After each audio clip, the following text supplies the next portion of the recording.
ഇത് സ്പെഷ്യലായിട്ട് ചെയ്തെടുക്കുന്ന നല്ലൊരു വാഴക്ക മെഴുക്ക് പുരട്ടിയുടെ റെസിപ്പിയാണ്. നല്ലൊരു ടേസ്റ്റ് കിട്ടാനായിട്ട് ഒരു ഐറ്റം കൂടുതലും ചേർക്കുന്നുണ്ട്. ഒട്ടാതെ നല്ല മുരിഞ്ഞെടുക്കുന്ന ഒരു വാഴക്കായുടെ മെഴുക്ക് പുരട്ടിയാണ്. ഇതിന് എങ്ങനെയാണ് ചെയ്തെടുക്കുന്നതെന്ന് നോക്കാം. ഇതാ നല്ല വലുപ്പമുള്ള ഒരു വാഴക്ക എടുത്തിട്ടുണ്ട്. നല്ല സൈസാണിത്. മീഡിയം സൈസ് 2 വാഴക്കായുടെ വലുപ്പമുണ്ട് ഇതിന്. ഇപ്പം ഞാൻ ഒരെണ്ണം ഇപ്പോൾ എടുക്കുന്നുള്ളൂ. അതിൻ്റെ തൊലി കംപ്ലീറ്റ് ആയിട്ട് ചെത്തിക്കളയേണ്ട കാര്യമില്ല. ആ പച്ച ഭാഗമായിട്ട് കാണുന്നത് മാത്രമായിട്ടൊന്ന് ചുരണ്ടി ചീകി ഒന്ന് മാറ്റിയാൽ മാത്രം മതി. എന്നിട്ട് കനം കുറഞ്ഞ് റൗണ്ടിൽ കട്ട് ചെയ്തെടുത്തിട്ടുണ്ട്. എളുപ്പത്തിന് വേണ്ടി 5-6 ഇങ്ങനെ ചേർത്ത് പിടിച്ചുകൊണ്ട് ഇങ്ങനെ നീളത്തിൽ കനം കുറഞ്ഞ് അരിഞ്ഞെടുക്കുക. ഇനി നമ്മൾ സാധാരണ ചെയ്യാറുള്ളത് പോലെ തന്നെ അരിഞ്ഞ ഉടനെ തന്നെ ഉപ്പ് കലക്കിയ വെള്ളത്തിനകത്ത് നല്ലവണ്ണം ഒന്ന് കഴുകിയെടുക്കണം, അതിൻ്റെ കറ പോകാനായിട്ട്. കുതിർത്ത് വെക്കേണ്ട ആവശ്യമൊന്നും തന്നെയില്ല. അന്നേരം തന്നെ നല്ലവണ്ണം ഒലച്ചെടുത്തിട്ട് ഒരു വല പാത്രത്തിനകത്തോട്ട് മാറ്റുക. ആ വെള്ളം ഇനി കംപ്ലീറ്റ് ആയിട്ടൊന്ന് തോരട്ടെ. അങ്ങോട്ട് മാറ്റി വയ്ക്കാം. ഇനി ഒരു കടായി വെച്ചിട്ടുണ്ട്. എണ്ണ ഒഴിക്കുക, ഏതെങ്കിലും എണ്ണ ഒഴിക്കുക. കടുക് ഇട്ടൊന്ന് പൊട്ടിയതിന് ശേഷം കുറച്ച് വറ്റൽമുളക് ചേർക്കാം. ഇനി ആദ്യമേ തന്നെ എണ്ണയിലോട്ട് ചേർക്കേണ്ടത് വാഴക്കാണ്. കംപ്ലീറ്റ് ഇതിൻ്റെ വെള്ളമൊക്കെ തോർന്നിട്ടുണ്ട്. ഇനി തീ നല്ലവണ്ണം കൂട്ടി വെച്ചതിന് ശേഷം നന്നായിട്ട് ഇളക്കി കൊടുക്കുക. അതിൻ്റെ ആ നനവൊക്കെ ഉണ്ടല്ലോ, ആ നനവൊക്കെ പോകാൻ വേണ്ടി നല്ലവണ്ണം ഇളക്കി കൊടുക്കുക. തീ കൂട്ടി കൊടുക്കുക. നമുക്ക് ആ വെള്ളം ചേർന്ന് വരുമ്പോൾ ഒരു സൗണ്ട് ഉണ്ടാവും. ഏകദേശം ഒരു 1-1.5 മിനിറ്റോളം ഇളക്കി കൊടുക്കുക. അപ്പോഴത്തേനും ആ വെള്ളത്തിൻ്റെ മയമൊക്കെ കുറച്ച് ഡ്രൈ ആകും. നമുക്ക് ആ സൗണ്ട് കേൾക്കുമ്പോൾ വ്യത്യാസം ഉണ്ടാകും. വെള്ളം നല്ലതായിട്ട് ഡ്രൈ ആയിട്ട് തോന്നും. ഇങ്ങനെ നല്ലോണം ആദ്യമേ ഒന്ന് വഴറ്റിയെടുക്കുകയാണെങ്കിൽ ഇതൊട്ടും കുഴയത്തില്ല. നല്ല മുരിച്ചെടുക്കാനായിട്ട് പറ്റും. നന്നായിട്ട് ഈ ഒരു സമയത്ത് ഇളക്കിക്കൊണ്ടിരിക്കണമെന്ന് മാത്രം.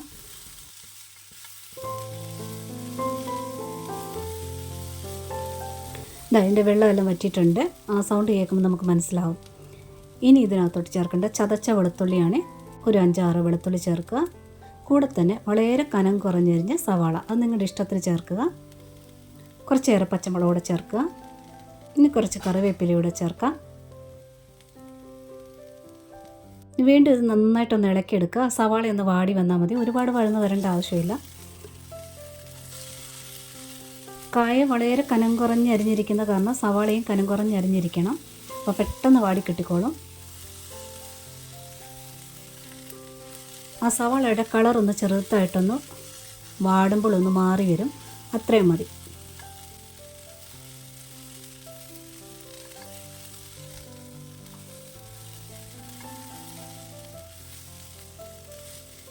സവാളയെ കുറച്ച് വാടിയിട്ടുണ്ട്. ഇനി ഇതിലോട്ട് ചേർക്കേണ്ടത് മഞ്ഞൾപ്പൊടി, ഇനി കുറച്ച് മുളക് പൊടി. ഇനി ഇതാണ് സ്പെഷ്യലായിട്ട് ചേർക്കുന്നത് സാമ്പാർ പൊടി. ഇനി ഉപ്പ് ചേർക്കാം.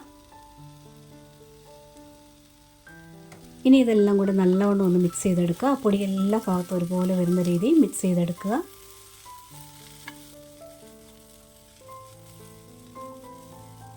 തീ ഒന്നല്പം കുറച്ച് വയ്ക്കുക.